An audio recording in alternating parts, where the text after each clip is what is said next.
रेगिस्तान में जीवित रहना किसी भी प्राणी के लिए एक उल्लेखनीय उपलब्धि है। लेकिन ऊंटों ने ऐसे कई अनुकूलन विकसित किए हैं जो उन्हें ऐसे कठोर वातावरण में पनपने में सक्षम बनाते हैं। ऊंट इसे कैसे प्रबंधित करते हैं? इस पर गहराई से विचार करने के लिए हमें उनके शरीर विज्ञान, व्यवहार, आहार और विकासवादी इतिहास का विस्तार से पता लगाना चाहिए। शारीरिक अनुकूलन। कुबड़।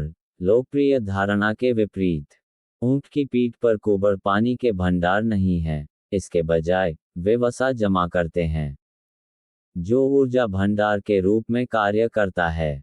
इस वसा ऊतक को ऊर्जा और पानी दोनों का उत्पादन करने के लिए चयापचय किया जा सकता है, जो शुष्क क्षेत्रों में जीवित रहने के लिए महत्वपूर्ण है। पानी की कमी को कम करना। ऊंटों ने पानी की कमी को कम करने के लिए तंत्र विकसित किए हैं। कई स्तनधारियों के विपरीत, वे अत्यधिक पसीना नहीं बहाते हैं। इसके अतिरिक्त, उनके गुर्दे मलत्याग से पहले मूत्र से पानी को पुनः अवशोषित करने में अत्यधिक कुशल होते हैं, जिससे पानी की कम से कम बर्बादी होती है। केंद्रित मूत्र। ऊंट अत्यधिक केंद्रित मूत्र का उत्पादन करते हैं, जिससे वे मूत्र के पानी की कमी को कम करके पानी को संरक्षित कर सकते हैं। यह अनुकूलन पानी की कमी वाले वातावरण में हाइड्रेशन बनाए रखने के लिए महत्वपूर्ण है।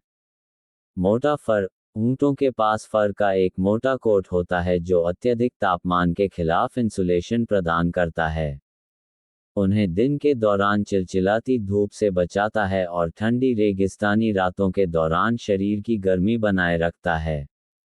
बड़े पैर। उनके बड़े, सपाट पैर रेतीले इलाके को पार करने के लिए अनुकूलित होते हैं, जो नर्म रेगिस्तानी रेत में डूबने से बचने के लिए अपना वजन समान रूप से वितरित करते हैं। व्यवहारिक अनुकूलन। रात्रिकालीन गतिविधि। ऊंट अक्सर ठंडी रात के घंटों के दौरान अधिक सक्रिय होते हैं, जिससे रेगिस्तानी सूरज की तीव्र गर्मी के संपर्क में आने की संभावना कम हो जाती है। ये रात्रिकालीन व्यवहार उन्हें ऊर्जा बचाने और निर्जलीकरण से बचने में मदद करता है।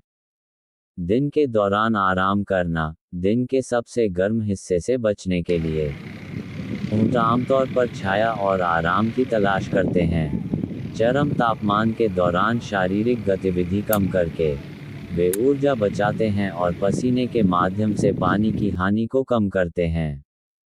कुशल आंदोलन। ऊंटों की धीमी, जानबूझकर की गई चाल होती है जो ऊर्जा बचाती है और गर्मी उत्पादन को कम करती है। उनके व्यवस्थित कदम थकान को कम करते हैं और रेगिस्तानी वातावरण में अधिक गर्मी से बचने में मदद करते हैं। आहार अनुकूलन। चयनात्मक भोजन। ऊंट चयनात्मक भोजन करता होते हैं, जो कांटेदार झाड़ियों और सूखी घासों सहित कई प्रकार के रेगिस्तानी पौधों को खाने में सक्षम होते हैं। उनका आहार उन्हें आवश्यक पोषक तत्व और नमी प्रदान करता है, जिससे वे शुष्क क्षेत्रों में जीवित रह पाते हैं।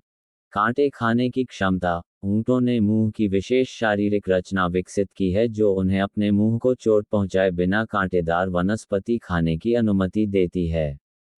यह अनुकूलन रेगिस्तानी वातावरण में उनके भोजन के विकल्पों का विस्तार करता है।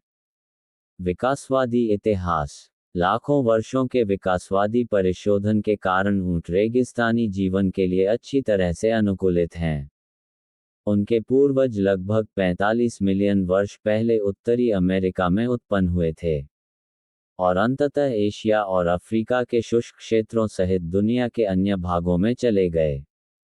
प्राकृतिक चयन ने उन लक्षणों को बढ़ावा दिया जो ऊंटों को कठोर रेगिस्तानी परिस्थितियों में पनपने की अनुमति देते थे, जिससे उनके अद्वितीय शारीरिक और व्यवहारिक अनुकूलन विकसित हुए।